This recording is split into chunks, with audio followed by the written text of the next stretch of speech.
ಆ, ಈ ಈ ವಿಡಿಯೋಗೆ ಯಾರಾದ್ರೂ ಡೈರೆಕ್ಟ್ ಆಗಿ ಬಂದಿದ್ರೆ ಲೆವೆಲ್ 1 ಪಾರ್ಟ್ ಎ ಮತ್ತೆ ಪಾರ್ಟ್ ಬಿ ನೋಡ್ಕೊಂಡು ಇಲ್ಲಿಗೆ ಬನ್ನಿ. ಇಲ್ಲಿಗೆ ಡೈರೆಕ್ಟ್ ಆಗಿ ಬರಬೇಡಿ. ಪಾರ್ಟ್ ಸಿ ಇಲ್ಲಿ ನಾನು ಸ್ಲಾಶ್ ಎನ್ ಮತ್ತೆ ಸ್ಲಾಶ್ ಟಿ ನ ಯಾವ ರೀತಿ ಯೂಸ್ ಮಾಡೋದು ಅಂತ ಹೇಳ್ಕೊಡ್ತೀನಿ. ಸೊ ಸ್ಲಾಶ್ ಎನ್ ಮತ್ತೆ ಸ್ಲಾಶ್ ಟಿ, ಸೊ ಇವೆರಡನ್ನು ಹೆಂಗೆ ಯೂಸ್ ಮಾಡ್ಬೋದು ಅಂತ ನೋಡೋಣ. ಈಗ ಇಲ್ಲಿ ಒಂದು ಪ್ರೋಗ್ರಾಮ್ ಇದೆ. ಸೊ ಈ ಪ್ರೋಗ್ರಾಮ್ ನಿಮಗೆ ಆಲ್ರೆಡಿ ನಾನು ಎಕ್ಸ್ಪ್ಲೈನ್ ಮಾಡಿದ್ದೀನಿ. ಸೊ ಪಾರ್ಟ್ ಬಿ ಲಿ. ಸೊ ಹಂಗಾಗಿ ಡೈರೆಕ್ಟ್ ಆಗಿ ಆನ್ಲೈನ್ ಜಿ ಡಿ ಬಿಗೆ ನಾನು ಹೋಗ್ಬೇಡ. ಇಲ್ಲಿ ಆನ್ಲೈನ್ ಜಿ ಡಿ ಬಿಲಿ ಈ ಒಂದು ಪ್ರೋಗ್ರಾಮ್ ಇದೆ. ಸೊ ಈಗ ಫಸ್ಟ್ ಆ ಇಲ್ಲಿ ಇಂಟ್ ಎ ಕಾಮ ಬಿ ಕಾಮ ಸಿ ನಾವೇನ್ ಹೇಳ್ತಾ ಇದೀವಿ, ನಾನು ಆಲ್ರೆಡಿ ಹೇಳಿದೆ. Line number 1, line number 2, line number 3, line number 11 ಇದಿಷ್ಟು ಇರ್ಬೇಕು. ಯಾಕೆ ಇರ್ಬೇಕು ತಲೆ ಕೆಡ್ಸ್ಕೊಂಬೇಡಿ. ಇಂಟ್ ಮೈನ್ ಅಂದ್ರೆ ಕೊಟ್ರೆ ರಿಟರ್ನ್ 0. ಈಗ ಏನಕ್ಕೂ ತಲೆ ಕೆಡ್ಸ್ಕೊಂಬೇಡಿ, ಅದೆಷ್ಟು ಇರ್ಬೇಕು ಅಂತ ಅನ್ಕೊಳ್ಳಿ. ಮುಂದೆ ನಾನು ಎಕ್ಸ್ಪ್ಲೈನ್ ಮಾಡ್ತೀನಿ ಫಂಕ್ಷನ್ಸ್ ಅಲ್ಲಿ ಯಾಕೆ ಇರ್ಬೇಕು ಅಂತ. ಈಗ ಇಂಟ್ ಎ ಕಾಮ ಬಿ ಕಾಮ ಸಿ ಏನಾಗತ್ತೆ, ಮೆಮೊರಿ ಅಲೋಕೇಟ್ ಆಗತ್ತೆ ಎಗೆ, ಬಿಗೆ ಮತ್ತೆ ಸಿಗೆ. ಈಗ ಎಂಟರ್ 2 ನಂಬರ್ಸ್. ಈಗ ಹೆಂಗ್ ಡಿಸ್ಪ್ಲೇ ಆಗತ್ತೆ ಅಂದ್ರೆ ಎಂಟರ್ 2 ನಂಬರ್ಸ್ ಅಂತ ಮೆಸೇಜ್ ಬರುತ್ತೆ. ಎಂಟರ್ 2 ನಂಬರ್ಸ್ ಅಂತ ಮೆಸೇಜ್ ಬಂದ್ಮೇಲೆ ಎಂಟರ್ 2 ನಂಬರ್ಸ್ ಅಂತ ಇಲ್ಲಿ ಇಲ್ಲೇ ಇರುತ್ತೆ ಕರ್ಸರ್. ಇದೊಂದು ಬ್ಲಿಂಕಿಂಗ್ ಐಕಾನ್, ಅದನ್ನ ನಾವು ಕರ್ಸರ್ ಅಂತ ಹೇಳ್ತೀವಿ. ಸೊ ಇಲ್ಲಿರುತ್ತೆ ಅಂದ್ರೆ ನಾನು ಇಲ್ಲಿ ನಂಬರ್ಸ್ ಎಂಟರ್ ಮಾಡಬೇಕು. ನಾನೀಗ for example enter key press ಮಾಡಿ ಇಲ್ಲಿ 10 ಮತ್ತೆ 20 ಅಂತೀನಿ ಅಂತ ಅನ್ಕೊಳ್ಳಿ. ಬಿಕಾಸ್ ಆಫ್ ಸ್ಕ್ಯಾನ್ ಆಫ್ ಏನಾಗುತ್ತೆ, ಫಸ್ಟ್ 10 ತಗೊಂಡೋಗಿ ಎಗೆ ಹಾಕತ್ತೆ. ಸೊ 2 ಸಲ ಪರ್ಸೆಂಟೇಜ್ ಡಿ ಯಾಕೆ ಕೊಟ್ಟಿದ್ದೀವಿ, ಬಿಕಾಸ್ 2 ಇಂಟೀಜರ್ ನಂಬರ್ಸ್. ನಾನು ಆಲ್ರೆಡಿ ಹೇಳಿದ್ದೀನಿ ಪ್ರೀವಿಯಸ್ ವಿಡಿಯೋದಲ್ಲಿ. ಇಂಟೀಜರ್ ನಂಬರ್ ನ ಪರ್ಸೆಂಟೇಜ್ ಡಿ ಅಂತ ಹೇಳ್ತೀವಿ. ಫಸ್ಟ್ ನಂಬರ್ ತಗೊಂಡೋಗಿ ಎಗ್ ಹಾಕ್ತು, ಸೆಕೆಂಡ್ ನಂಬರ್ ತಗೊಂಡೋಗಿ ಬಿಗ್ ಹಾಕ್ತು. Next C equal to A plus B ಅಂದ್ರೆ 10 ಪ್ಲಸ್ 20 ಏನಾಯ್ತು 30, ಅದು ತಗೊಂಡೋಗಿ ಸಿ ಹಾಕ್ತು. ಈಗ ನಾನು ಪ್ರಿಂಟ್ ಮಾಡ್ತೀನಿ, print of percentage D C ಅಂತ. ಸಿ ಅಂದ್ರೆ 30 ಇದೆ, 30 ಪ್ರಿಂಟ್ ಆಯ್ತು. Next sum equal to, so sum equal to this percentage D corresponds to C. C ಏನಿದೆ 30 ಇದೆ. ನೆಕ್ಸ್ಟ್ ಏನಾಯ್ತು, ಸಮ್ ಆಫ್ ಹಿಂಗ್ ಬಂತು, ಸಮ್ ಆಫ್ ಈ percentage D corresponds to A, that is 10, and second percentage D corresponds to B, that is 20, equal to this third percentage D corresponds to C, 30. ನೋಡಿ ಇದೆಷ್ಟು ಕೆಟ್ಟದಾಗಿ ಕಾಣುತ್ತೆ. ಇದಕ್ಕಿಂತ ಕೆಟ್ಟದಾಗಿ ಒಂದು ಔಟ್ಪುಟ್ ಇರ್ಲಿಕ್ಕೆ ಮೋಸ್ಟ್ಲಿ ಸಾಧ್ಯ ಇಲ್ಲ. ಸೊ ಈ ರೀತಿ ಡಿಸ್ಪ್ಲೇ ಆಗ್ಬಿಟ್ರೆ ಸೊ ಏನಾಗುತ್ತೆ, ಹೆಂಗ್ ಓದೋದು ಇದು ಓದಕ್ಕೆ ತುಂಬಾ ಕಷ್ಟ.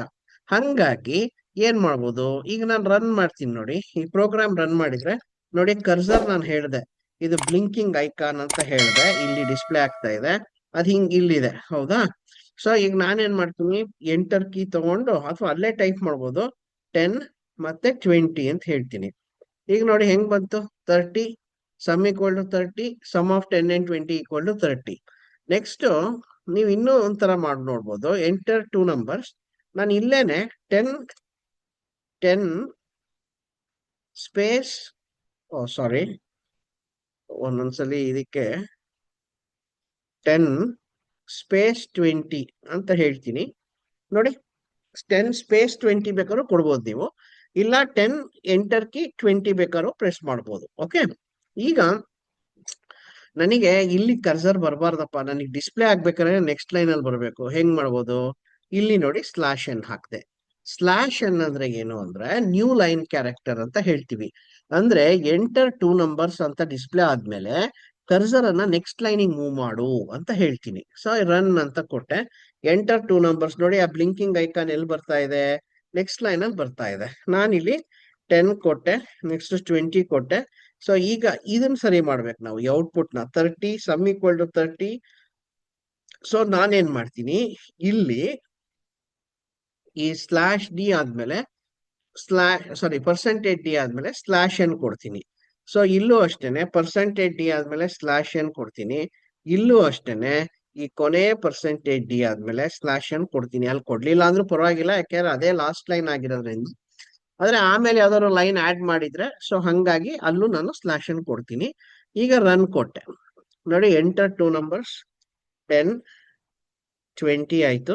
ನೋಡಿ ಇವಾಗ ಹೆಂಗ್ ಬರ್ತಾ ಇದೆ ಡಿಸ್ಪ್ಲೇ 30. ಇದು sum. Next sum equal to 30.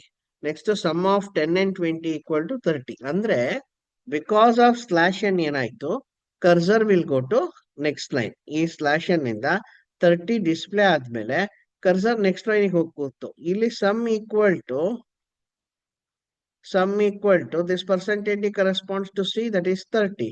ಮತ್ತೆ because of slash N cursor ಹೋಯ್ತು ನೆಕ್ಸ್ಟ್ ಲೈನ್ ಹೋಯ್ತು. Sum of 10 and 20 equal to 30 ಅಂತ ಡಿಸ್ಪ್ಲೇ ಆಗುತ್ತೆ. ಸೊ ಇದಿಷ್ಟು ಕ್ಲಿಯರ್ ಆಗಿದೆ ಅಂತ ಅನ್ಕೊಂತೀನಿ. ನೆಕ್ಸ್ಟ್ ಇಲ್ಲಿಗೆ ಹೋಗೋಣ. ಇದು slash N usage. Next slash T ಕೊಟ್ರೆ ಹೆಂಗ್ ಬರುತ್ತೆ? ಸೊ ಇಲ್ಲಿ ನೋಡಿ, ಇದೇ ಪ್ರೋಗ್ರಾಮ್ ನಾನು ಸ್ಲಾಶ್ ಟಿ ಕೊಡ್ತೀನಿ. ಸ್ಲಾಶ್ ಟಿ ಅಂದ್ರೆ ಟ್ಯಾಬ್ ಅಂತ ಒಂದು ಟ್ಯಾಬ್ ಸ್ಪೇಸ್ ಬರುತ್ತೆ. ನೀವು sir slash N slash T ನ ಸ್ಕ್ಯಾನ್ ಎಫ್ ಕೊಡಬಾರ್ದ ಸರ್, ಪಾರ್ಶಿಯಾಲಿಟಿ ಆಗುತ್ತೆ ಸರ್, ಪ್ರಿಂಟ್ ಎಫ್ ಕೊಟ್ಟಿದೀವಿ ಸ್ಕ್ಯಾನ್ ಎಫ್ ಕೊಡ್ಲಿಲ್ಲ ಅಂದ್ರೆ? ಸ್ಕ್ಯಾನ್ ಎಫ್ ಕೊಟ್ರೆ ಮಳೆ ಬರುತ್ತೆ. ಮಳೆ ಬಂದ್ರೆ ಏನರ್ಥ, ಅಲ್ಲಿ ಡೆನಿಸ್ ರಿಚಿ ಸ್ವರ್ಗದಲ್ಲಿ ಕೂತ್ಕೊಂಡು ಅಳ್ತಾ ಇದ್ದಾರೆ ಅಂತ. ಏನಪ್ಪಾ ಇದು ಹಿಂಗೆಲ್ಲ ಮಾಡ್ತಾ ಇದಾರೆ ನನ್ನ ಪ್ರೋಗ್ರಾಮಿಂಗ್ ಲ್ಯಾಂಗ್ವೇಜಿಗೆ, ಇವರು ಏನೇನೋ ಹೆಂಗೆಂಗೋ ಯೂಸ್ ಮಾಡ್ತಾರೆ ಅಂತ ಅನ್ಸುತ್ತೆ. ಹಂಗಾಗಿ ಸ್ಕ್ಯಾನ್ ಎಫ್ ಗೆ ಸ್ಲಾಶ್ ಎನ್ ಸ್ಲಾಶ್ ಟಿ ನ ಯೂಸ್ ಮಾಡಬೇಡಿ. ಇಲ್ಲಿ ನಾನು ನೋಡಿ, ಈಗ ಸ್ಲಾಶ್ ಎನ್ ತೆಗೆದು ಸ್ಲಾಶ್ ಟಿ ಹಾಕ್ತೀನಿ. ಇಲ್ಲೂ ಅಷ್ಟೇನೆ ಸ್ಲಾಶ್ ಎನ್ ತೆಗೆದು ಸ್ಲಾಶ್ ಟಿ ಮಾಡ್ತೀನಿ. ಇಲ್ಲೂ ಅಷ್ಟೇನೆ ಸ್ಲಾಶ್ ಎನ್ ತೆಗೆದು ಸ್ಲಾಶ್ ಟಿ ಮಾಡ್ತೀನಿ. ಈಗ ನೋಡಿ ರನ್ ಮಾಡ್ತೀನಿ. ಹೇಗೆ ರನ್ ಮಾಡಿದಾಗ ನೋಡಿ, ಕರ್ಸರ್ ಎಲ್ಲಿ ಬಂತು? ಒಂದು ಟ್ಯಾಬ್ ಸ್ಪೇಸ್. ಎಂಟರ್ 2 ನಂಬರ್ಸ್ ಆದ್ಮೇಲೆ ಒಂದು ಟ್ಯಾಬ್ ಸ್ಪೇಸ್ ಬರುತ್ತೆ. ಸೊ ಇಲ್ಲಿ ನಾನು 10, ನೆಕ್ಸ್ಟ್ ಲೈನ್ ಅಲ್ಲಿ 20 ಕೊಡ್ತೀನಿ. ನೋಡಿ ಔಟ್ಪುಟ್ ಹೆಂಗ್ ಬಂತು? 30. Sum equal to 30. Sum of 10 and 20 equal to 30. ಅಂದ್ರೆ ಏನಾಗುತ್ತೆ, ಇಲ್ಲಿ ಬಾಕ್ಸ್ ಇರುತ್ತೆ A B C. So enter 2 numbers display ಆಯ್ತು. ಟ್ಯಾಬ್ ಇರೋದ್ರಿಂದ ಒಂದು ಸ್ಪೇಸ್ ಬಂತು ಇಲ್ಲಿ. ನೆಕ್ಸ್ಟ್ ನೀವು 10 and 20 ಕೊಟ್ರಿ, ಆ 10 ಹೋಗಿ ಎ ಕೂತ್ಕೊಂತು, 20 ಹೋಗಿ ಬಿ ಕೂತ್ಕೊಂತು. C equal to A plus B, that is 30 ಹೋಗಿ ಸಿ ಗೆ ಕೂತ್ಕೊಂತು. ಈಗ print of percentage D C ಅಂದ್ರೆ 30 ಆದ್ಮೇಲೆ ಇಲ್ಲಿ ಟ್ಯಾಬ್ ಇದೆ ಅಲ್ವಾ, ಸ್ಲಾಶ್ ಟಿ ಇದೆ, ಹಂಗಾಗಿ ಇಲ್ಲಿಗೆ ಹೋಗುತ್ತೆ cursor. Next sum equal to percentage d, this percentage D corresponds to c. So sum equal to 30. ಮತ್ತೆ ಟ್ಯಾಬ್ ಸ್ಪೇಸ್ ಇದೆ, ಸೊ ಇಲ್ಲಿ ಟ್ಯಾಬ್ ಸ್ಪೇಸ್ ಇದೆ, ಸೊ ಇಲ್ಲಿ ಹೋಯ್ತು. Sum of 10 and 20 equal to 30 ಅಂತ ಡಿಸ್ಪ್ಲೇ ಆಯ್ತು. ಸೊ ಈ ರೀತಿ ವರ್ಕ್ ಆಗತ್ತೆ. ಓಕೆ, ನೆಕ್ಸ್ಟ್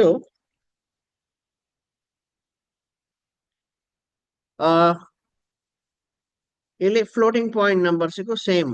ಓಕೆ, ಸೊ ನೀವು ಇಲ್ಲಿ ಜಸ್ಟ್ ಫ್ಲೋಟಿಂಗ್ ಪಾಯಿಂಟ್ ನಂಬರ್ಸಿಗೂ ನೀವು ಟೈಪ್ ಮಾಡಿ ನೋಡಿ, ಸೇಮ್ ಪ್ರೋಗ್ರಾಮು. ಅಂದ್ರೆ ಇಲ್ಲಿ ನಾನು ಪಿ ಕ್ಯೂ ಆರ್ ಅಂತ ತಗೊಂಡಿದ್ದೀನಿ ಅಷ್ಟೇನೆ, ಇಂಟೀಜರ್ ಬದಲು ಪಿ ಕ್ಯೂ ಆರ್ ಅಂತ ತಗೊಂಡಿದ್ದೀನಿ. ಈ ಪ್ರೋಗ್ರಾಮ್ ಅನ್ನ ನೀವು ಟೈಪ್ ಮಾಡಿ, ಇಲ್ಲಿ ಪಾಸ್ ಮಾಡಿ, ಆನ್ಲೈನ್ GDB ಓಪನ್ ಮಾಡಿ, ಈ ಪ್ರೋಗ್ರಾಮ್ ಇದೆಲ್ಲ ಟೈಪ್ ಮಾಡಿ, ಸ್ಲಾಶ್ ಎನ್ ಕೊಡಿ, ಸ್ಲಾಶ್ ಟಿ ಕೊಡಿ, ನೋಡಿ ಹೆಂಗ್ ವರ್ಕ್ ಆಗತ್ತೆ ಅಂತ. ಈಗ ಕೆಲವು ಸಣ್ಣ ಸಣ್ಣ ಪ್ರೋಗ್ರಾಮ್ಸ್ ನೋಡೋಣ ಹೆಂಗ್ ಡಿಸ್ಪ್ಲೇ ಆಗುತ್ತೆ. Hash include stdio.h. ಸೊ ಇಲ್ಲಿ ನಾನು ಇಲ್ಲೇ ನಿಮಗೆ ತೋರಿಸ್ತೀನಿ ಯಾವ ರೀತಿ ವರ್ಕ್ ಆಗತ್ತೆ ಅಂತ. ಇಂಟ್ ಮೈನ್ ಕೊಟ್ಟಿರೋದ್ರಿಂದ ರಿಟರ್ನ್ 0 ಕೊಡ್ಬೇಕು. ತಲೆ ಕೆಡಿಸ್ಕೊಂಬಾರ್ದು. ಈ ಲೈನಿಗೆ ತಲೆ ಕೆಡಿಸ್ಕೊಂಬಿಡಿ, ಈ ಲೈನಿಗೆ ತಲೆ ಕೆಡಿಸ್ಕೊಂಬಿಡಿ, ಈ ಲೈನಿಗೆ ತಲೆ ಕೆಡಿಸ್ಕೊಂಬಿಡಿ, ಈ ರಿಟರ್ನ್ 0 ತಲೆ ಕೆಡಿಸ್ಕೊಂಬಿಡಿ, ಇದಕ್ಕೆ ತಲೆ ಕೆಡಿಸ್ಕೊಂಬಿಡಿ. ಸೊ ಹೆಂಗ್ ಬರುತ್ತೆ? ಹಲೋ ವರ್ಲ್ಡ್ ಒಂದಕ್ಕೆ ನೀವು ತಲೆ ಕೆಡಿಸ್ಕೊಬೇಕಾಗಿರೋದು. ಹಲೋ ಕಾಮ ವರ್ಲ್ಡ್ ಅಂತ ಡಿಸ್ಪ್ಲೇ ಆಗುತ್ತೆ. ಇಲ್ಲಿ ಎಕ್ಸ್ಕ್ಲಮೇಟರಿ ಮಾರ್ಕ್ ಬರುತ್ತೆ ಅಷ್ಟೇನೆ. ಸೊ ಇದನ್ನ ಟೈಪ್ ಮಾಡಿ ನೋಡಿ, ಆಯ್ತಾ? ಇದನ್ನ ಟೈಪ್ ಮಾಡಿ ನೀವು, ಅವಾಗ ನಿಮಗೆ ಕರೆಕ್ಟ್ ಆಗಿ ಐಡಿಯಾ ಬರುತ್ತೆ.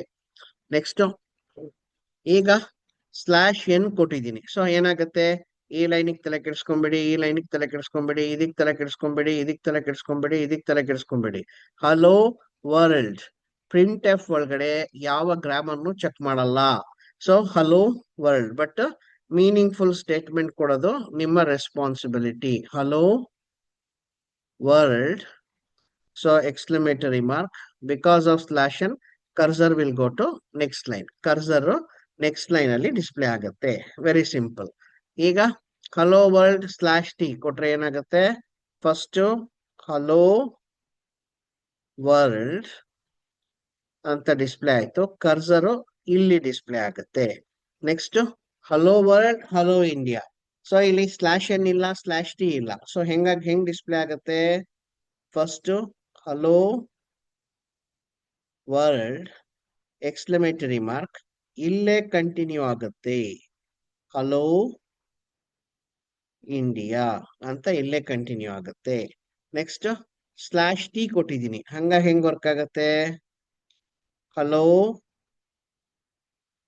ವರ್ಲ್ಡ್ ಸ್ಲಾಶ್ ಟಿ ಇರೋದ್ರಿಂದ ಒಂದು ಟ್ಯಾಬ್ ಸ್ಪೇಸ್ ಬಂತು. ಇಲ್ಲಿ ಹಲೋ ಇಂಡಿಯಾ ಅಂತ ಡಿಸ್ಪ್ಲೇ ಆಯ್ತು. ನೆಕ್ಸ್ಟ್ ಸ್ಲಾಶ್ ಎನ್ ಕೊಟ್ಟಿದ್ದೀನಿ, ಹೆಂಗ್ ಬಂತು? Hello world so exclamatory mark slash N ಇರೋದ್ರಿಂದ ಕರ್ಸರ್ ನೆಕ್ಸ್ಟ್ ಲೈನ್ ಹೋಯ್ತು. ಹಲೋ ಇಂಡಿಯಾ ಅಂತ ಡಿಸ್ಪ್ಲೇ ಆಯ್ತು. ನೆಕ್ಸ್ಟ್ ಈ ಕೆಲವು ಪ್ರೋಗ್ರಾಮ್ಸ್ ಗಳಲ್ಲಿ ಎರರ್ಸ್ ಇದೆ. ಈ ಎರರ್ಸ್ ಗಳನ್ನ ನೀವು ಐಡೆಂಟಿಫೈ ಮಾಡಬೇಕು. ಸೊ ಹೆಂಗೆ? ಸೊ ಇಲ್ಲಿ ಏನ್ ಎರರು? ಹ್ಯಾಶ್ ಇನ್ಕ್ಲೂಡ್ stdio.h ಮಿಸ್ ಆಗಿದೆ. ಹ್ಯಾಶ್ ಇನ್ಕ್ಲೂಡ್ stdio.h ಮಿಸ್ ಆಗಿದೆ, ಅದು ಎರರು. ನೆಕ್ಸ್ಟ್ ಇಲ್ಲಿ ಏನಾಗಿದೆ ಪ್ರಾಬ್ಲಮ್ಮು? ಇಲ್ಲಿ ಸೆಮಿಕೋಲನ್ ಮಿಸ್ ಆಗಿದೆ, ಆ ಸೆಮಿಕೋಲನ್ ಕೊಡ್ಬೇಕು. ನೆಕ್ಸ್ಟ್ ಇಲ್ಲೇನ್ ಪ್ರಾಬ್ಲಮ್ಮು? ಇಲ್ಲಿ ಇನ್ಕ್ಲೂಡ್ ಸ್ಪೆಲ್ಲಿಂಗ್ ರಾಂಗ್ ಇದೆ. ನೀವು ಈ ತರ ಟ್ರಯಲ್ ಅಂಡ್ ಎರರ್ ಮಾಡಿ, ಮಿಸ್ಟೇಕ್ ಮಾಡಿ, ತಲೆ ಕೆಡಿಸ್ಕೊಂಬೇಡಿ. ಏನು ನಿಮ್ ಲ್ಯಾಪ್ಟಾಪ್ ಕಂಪ್ಯೂಟರ್ ಏನು ಬರ್ಸ್ಟ್ ಆಗಲ್ಲ. ಸೊ ಎಷ್ಟು ಎರರ್ ಮಾಡ್ತೀರೋ ಅಷ್ಟು ನೀವು ಪರ್ಫೆಕ್ಟ್ ಆಗ್ತೀರಾ. ನೆಕ್ಸ್ಟ್ ಇಲ್ಲಿ ಏನ್ ಪ್ರಾಬ್ಲಮ್ ಇದೆ? ಇಲ್ಲಿ include stdinclud, okay, int main printf, okay, hello world, printf hello India and return 0. ಇಲ್ಲಿ ಏನು ಎರರ್ ಕಾಣ್ತಾ ಇಲ್ವಲ್ಲ? include stdio.h ತಾನೆ ಅದು? ಒಂದ್ ನಿಮಿಷ. ಓಕೆ, ಸೊ ಇಲ್ಲಿ ಎರರ್ ಇದೆ ನೋಡಿ. ಇದು ಸಿಂಗಲ್ ಕೋಟ್ಸ್ ಇದೆ, ಡಬಲ್ ಕೋಟ್ಸ್ ಇರಬೇಕು. ಇದು ಎರರು. ಸಿಂಗಲ್ ಕೋಟ್ಸ್ ಇದ್ರೆ ಇದು error. It should be double quotes ಇರಬೇಕು. ನೆಕ್ಸ್ಟ್ ಇಲ್ಲಿ ಏನ್ ಎರರ್ ಇದೆ? printf includ, ಇಲ್ಲಿ ಆಂಗ್ಯುಲರ್ ಬ್ರಾಕೆಟ್ ಮಿಸ್ ಆಗಿದೆ, ಅದು ಎರರು. ಆಂಗ್ಯುಲರ್ ಬ್ರಾಕೆಟ್ ಇಲ್ಲ, ಹಂಗಾಗಿ ಅದು ಎರರು. ನೆಕ್ಸ್ಟ್ ಇಲ್ಲಿ ಏನಾದ್ರು ಮಿಸ್ ಆಗಿದೆಯಾ? ಹೌದು, ಪ್ರಿಂಟ್. ಇಲ್ಲಿ ಪ್ರಿಂಟ್ ಎಫ್ ಇರಬೇಕು. ಪ್ರಿಂಟ್ ಅನ್ನೋದು ಪೈಥಾನ್ ಅಲ್ಲಿ, ಇಲ್ಲಿ ಪ್ರಿಂಟ್ ಎಫ್ ಇರಬೇಕು. ಸೊ ಇದು ಎರರು. ನೆಕ್ಸ್ಟ್ ಇನ್ ಕೆಲವು ಪ್ರೋಗ್ರಾಮ್ಸ್ ಅನ್ನ ನಾವು ನೋಡೋಣ. So program to calculate area of triangle. Area of triangle ಅಂದ್ರೆ half into base into H. ನಾನೇನ್ ಮಾಡ್ತೀನಿ, ಇದನ್ನ ಟೈಪ್ ಮಾಡೇ ತೋರಿಸ್ಬಿಡ್ತೀನಿ. ನಾನು ನಿಮ್ಮ ಈಗ ಇಂಟ್ ಮೈನ್ ಅನ್ನೇ ಫಾಲೋ ಮಾಡೋಣ. ಯಾಕೆಂದ್ರೆ ಮೋಸ್ಟ್ಲಿ ನಿಮ್ ಕಾಲೇಜಲ್ಲಿ ಇಂಟ್ ಮೈನ್ ರಿಟರ್ನ್ 0 ಅಂತಾನೆ ಹೇಳ್ಕೊಡತಾರೆ, ಹಂಗಾಗಿ. ಸೊ ಬಟ್ ನೀವು ವಾಯ್ಡ್ ಮೈನ್ ಕೊಟ್ರೆ ರಿಟರ್ನ್ 0 ಬರಲ್ಲ. ಫಂಕ್ಷನ್ಸ್ ಆದ್ಮೇಲೆ ನಿಮ್ಗೆ ಕರೆಕ್ಟ್ ಆಗಿ ಐಡಿಯಾ ಬರುತ್ತೆ. ಈಗ program to calculate area of triangle half into base into h. So very simple. So ನಾನೇನ್ ಮಾಡ್ತೀನಿ, so hash include stdio.h, okay, int ಮೈನೇ ತಗೋಣ. Int main. ಈಗ ನೋಡಿ, ಫಸ್ಟ್ ಅರ್ಥ ಮಾಡ್ಕೊಳ್ಳಿ, ಲಾಜಿಕ್ ಅರ್ಥ ಮಾಡ್ಕೊಳ್ಳಿ ಫಸ್ಟ್. ಇವಾಗ ನಾನು ಒಂದು ಏರಿಯಾ ಆಫ್ ಟ್ರಯಾಂಗಲ್ ಕ್ಯಾಲ್ಕುಲೇಟ್ ಮಾಡ್ಬೇಕು ಅಂದ್ರೆ ನನಗೆ ಫಸ್ಟ್ ಬೇಸ್ ಮತ್ತೆ ಹೈಟ್ ಬೇಕು ಅಲ್ವಾ? ಸೊ ನಾನೇನ್ ಮಾಡ್ತೀನಿ, ಒಂದೇ ಒಂದ್ ನಿಮಿಷ.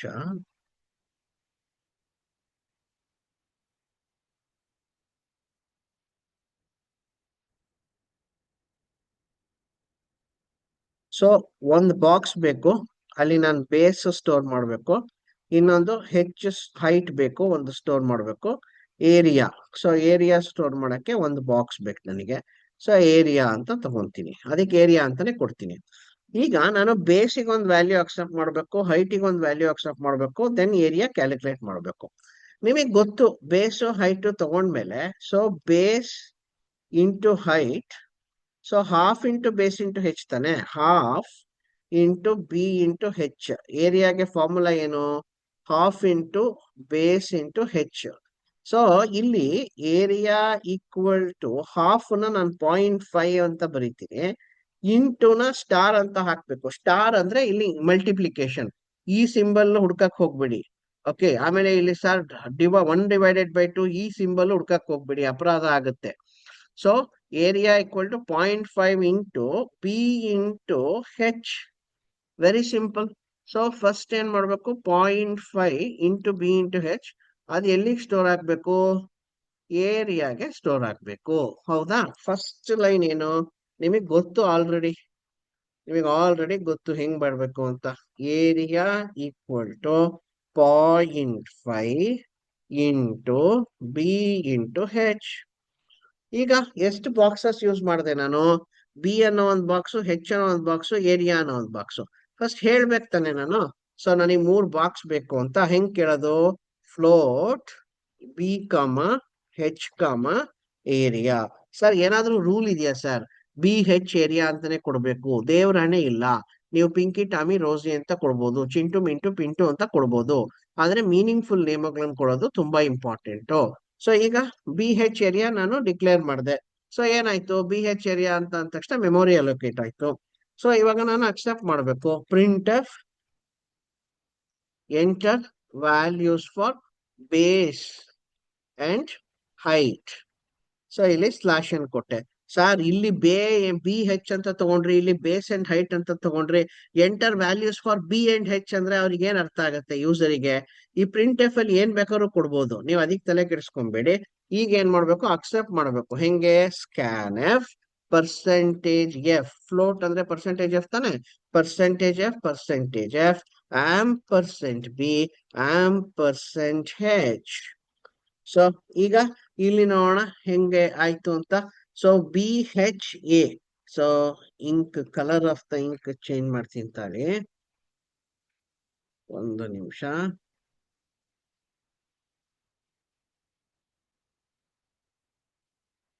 ವೈಟ್ ಮೇಲೆ ವೈಟ್ ಬರೆದ್ರೆ ಕಾಣಲ್ಲ, ಅದಕ್ಕೋಸ್ಕರ ಅಲ್ವಾ? ಓಕೆ. ಸೊ ಬಿ ಹೆಚ್ ಏರಿಯಾ.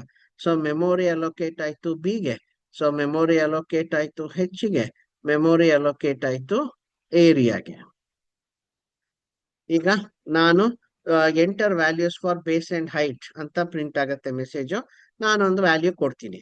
ಸೊ ಬೇಸಿಗೆ ಒಂದು ವ್ಯಾಲ್ಯೂ ಕೊಡ್ತೀನಿ, ಹೈಟಿಗೆ ಒಂದು ವ್ಯಾಲ್ಯೂ ಕೊಡ್ತೀನಿ. ಸೊ ಅದೆರಡು ಹೋಗಿ ಕೂತ್ಕೊಂತು ಬಿ ಮತ್ತೆ ಹೆಚ್ಚಿಗೆ. ಕ್ಯಾಲ್ಕುಲೇಟ್ ಮಾಡಿದೆ. ಕ್ಯಾಲ್ಕುಲೇಟ್ ಮಾಡಿದ್ಮೇಲೆ ನಾನೇನ್ ಮಾಡ್ಬೇಕು? ಪ್ರಿಂಟ್ ಮಾಡ್ಬೇಕು. ಹೆಂಗ್ ಪ್ರಿಂಟ್ ಮಾಡೋದು ರಿಸಲ್ಟ್ ನ?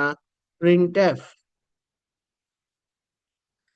F area of triangle equal to percentage f slash N. Slash n ಕೊಡ್ಲಿಲ್ಲ ಅಂದ್ರೂ ತೊಂದರೆ ಇಲ್ಲ, ಬಟ್ ಪ್ರಾಕ್ಟೀಸ್ ಮಾಡಿ. ಇವಾಗ ಸ್ಲಾಶ್ ಅನ್ ಕೊಡಿ, ಸ್ಲಾಶ್ ಅನ್ ಕೊಡದೆ ಒಂದ್ಸಲಿ ಪ್ರಾಕ್ಟೀಸ್ ಮಾಡಿ. ಹಂಗೆ ಈಗ ರನ್ ಮಾಡಕ್ಕಿಂತ ಮುಂಚೆ ಇಲ್ಲೆಲ್ಲ ಬರ್ದಿರೋದನ್ನ ಒಂದ್ಸಲಿ ಡಿಲೀಟ್ ಮಾಡ್ಬೇಡ. ಓಕೆ. ಸೊ ಆ ರೆಡ್ ಕಲರ್ ಹೊರಟೋಯ್ತು, ಇರ್ಲಿ. ಈಗ ರನ್ ನೋಡಿ. Enter values for base and height. ನಾನು ಸೊ ಬೇಸ್ ಒಂದು 6.5 ಅಂತ ತಗೊಂತೀನಿ, ಅಂಡ್ ಹೈಟ್ ಸೊ 3.5 ಅಂತ ತಗೊಂತೀನಿ.